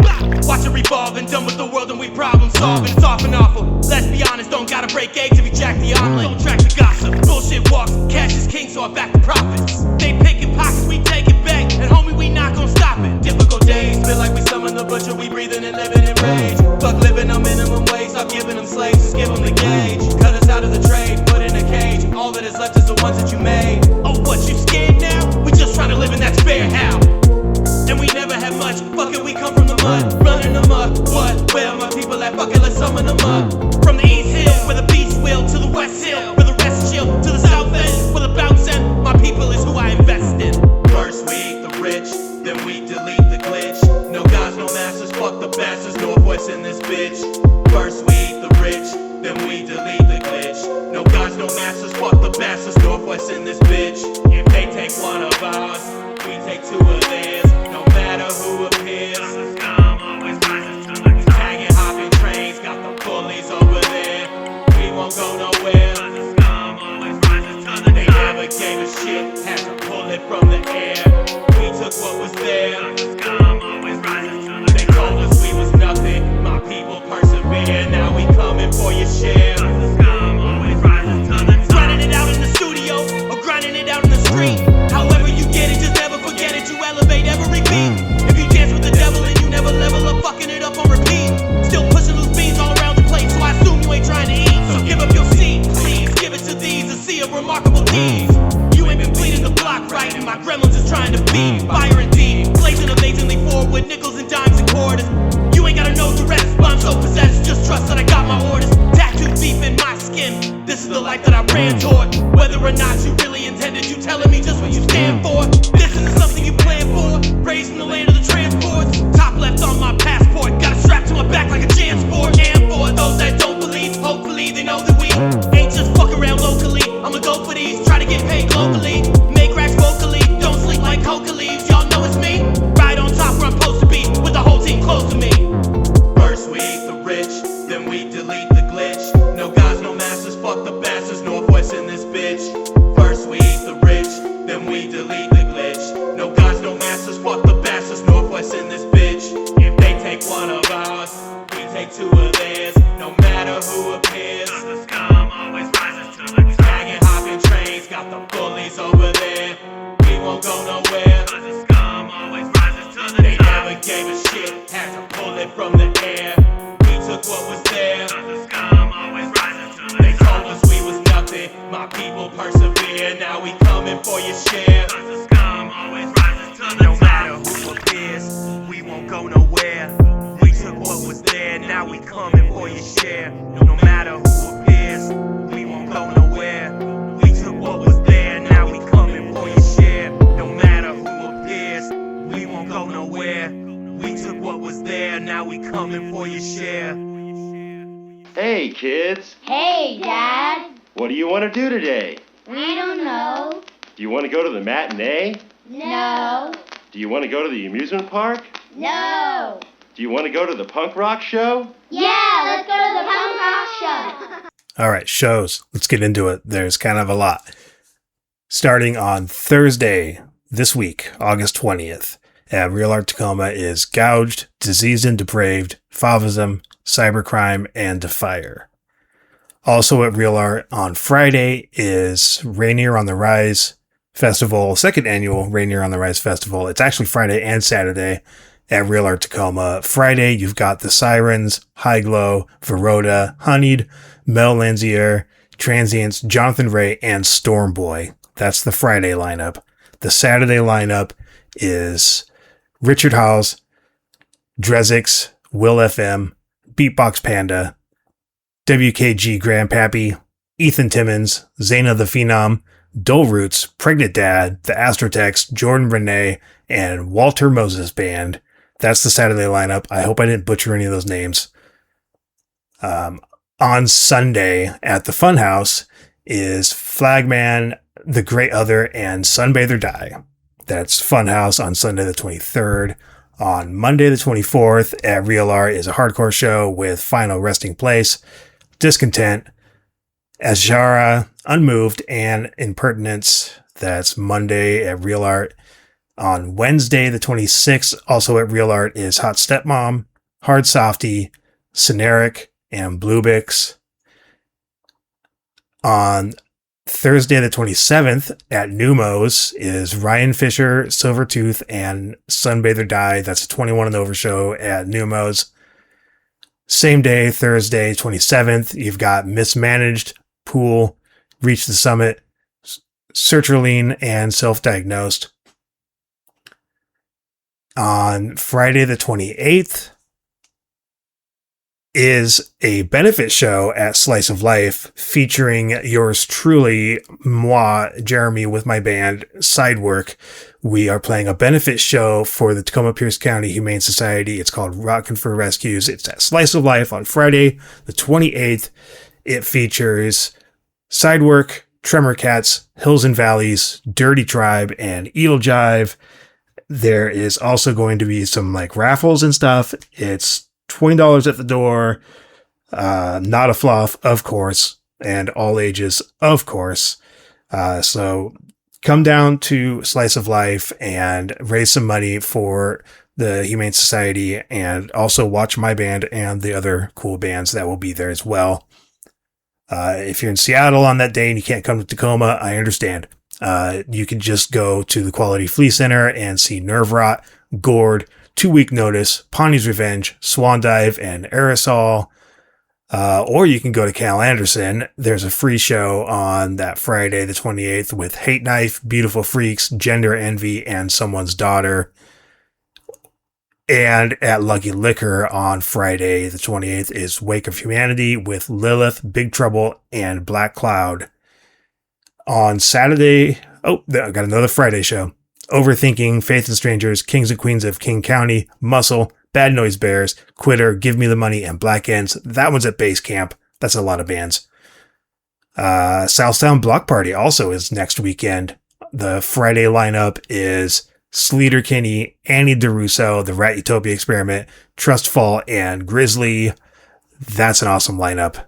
The Saturday lineup for the Southtown Block Party is Sleigh Bells, Shannon and the Clams, Soul, Babes in Canyon, Magenta Wave, Lovely Colors, Cheap Perfume, Alex Vile, and Alien Boy. That's all going down at the Port of Olympia on Friday and Saturday next week.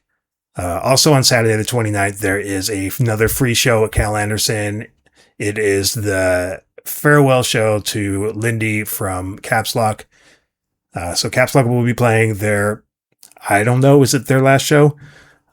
Joined by Kids on Fire, Killbuzz, Sneer, Gumosh, and Lindy's other band, Bizarre. That is a lineup that cannot be beat. I'll be there. Will you? Also on the 29th, Saturday, there is a 21 and over show at the Valley in Tacoma with the Meat Beaters, The Indicted, and Street Justice. Also on Saturday is Pit Fest at the Gravel Pit, featuring Crisis Crew, Those Damn Animals, The Jerks, Filthy Traders, Bee Creeping, Fun Parents, Worms in Dirt, Arden Cold, Ghost Teeth, Old Nash Taylor, and Nahas. That's at the Gravel Pit on Saturday the 29th. Again, on Saturday the 29th at Hazard Factory in Seattle is Black Velvet Band, Manta, Bosk, and Hollow Days. You could also catch Black Velvet and Manta on Sunday the 30th at Real Art with Counterproductive and Steve Fisk.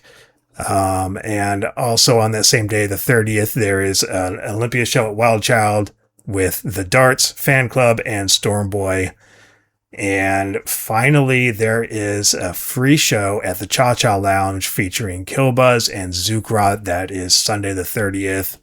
Holy shit, that's a great show. There's a ton of great shows here. You better get to some and come to my show because it's going to be a lot of fun. And my band is cool.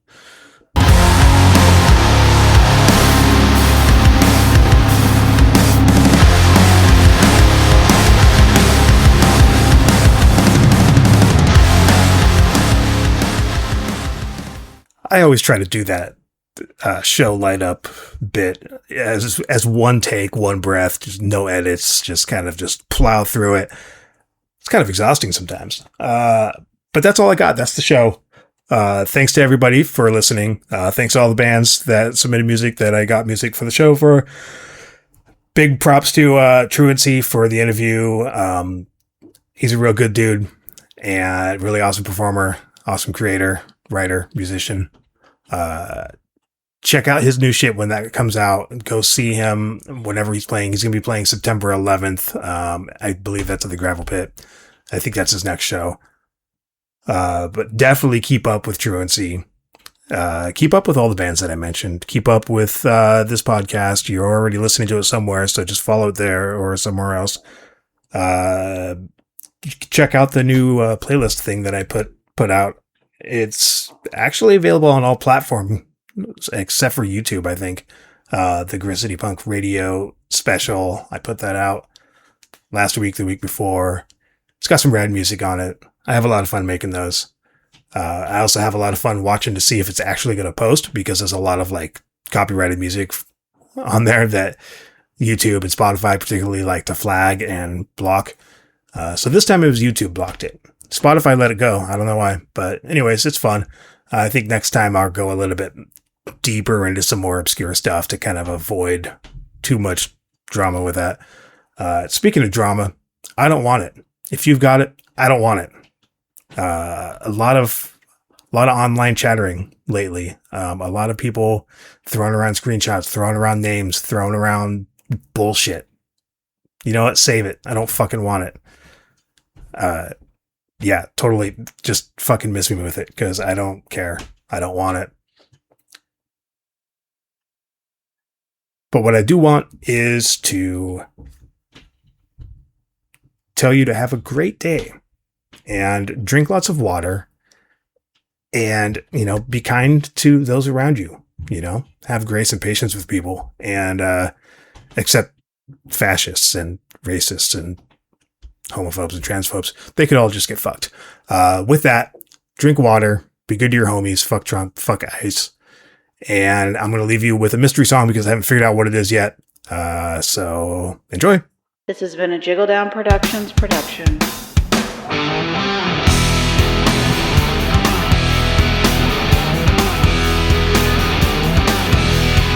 Gotta put an end to this standing in the room stagnant. Give the boy a TV set, tell him it's over and now we grow.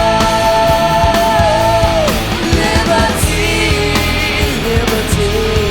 We now grow in poverty, poverty. Now I got your mind, will make got you thinking better.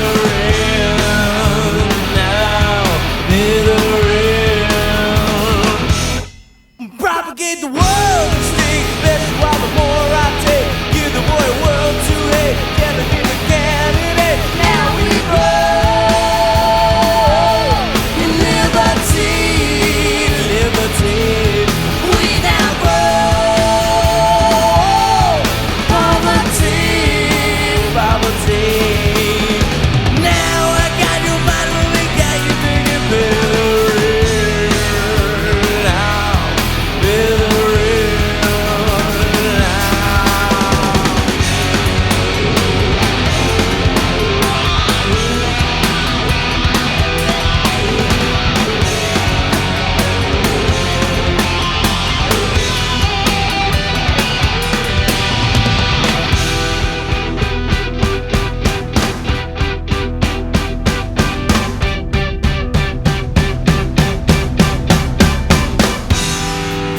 We don't want you in order to fly.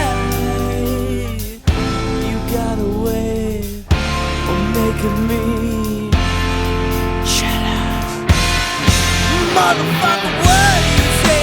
Gotta be a way, hey, gotta be a way, gotta be a way, yeah.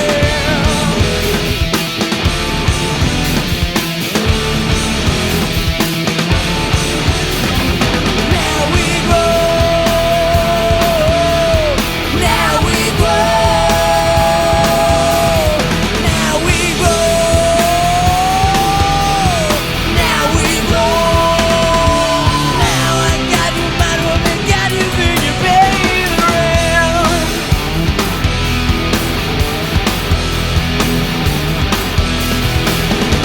Now I got you, man, what they got you thinking, baby, around.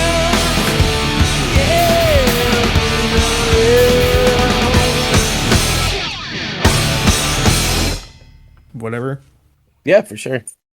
Whenever you're ready. Okay.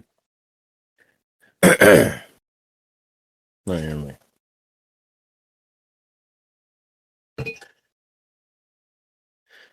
Yo, what's up? This is Truancy, and you're listening to Grit City Punk, boy. All right.